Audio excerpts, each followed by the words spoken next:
खानम नंबल के तो जज साहब को यहाँ पे भी याद होता। उन्होंने कहा मुझे नहीं पता कि मैंने ऐसे ऑर्डर दिए हैं, तो इसका मतलब है कहीं कोई और करवा रहा है। ये इन लोगों का हाथ है, ये इन लोगों की हालात हैं। ये जो हुकूमत बैठी हुई है कि इनका हाथ पड़े तो जाके शौकत खानम और नंबल के ऊपर पड़ेगा।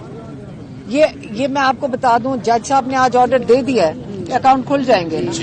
आज उन्होंने कह दिया कि उनका ख्याल है उन्होंने जब ऑर्डर ही नहीं किया तो इसका मतलब है हुकूमत अपनी जज साहब के ऑर्डर के बगैर जज साहब के स्टेट बैंक के पास पहुंच जाती है और इन इदारों के अकाउंट भी बंद कर सकती है।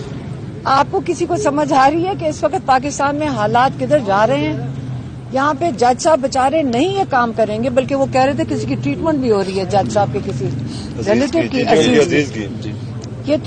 ये जज साहब बेचारे नहीं कर रहे। तो पाकिस्तान में रूल ऑफ लॉ का ये इसके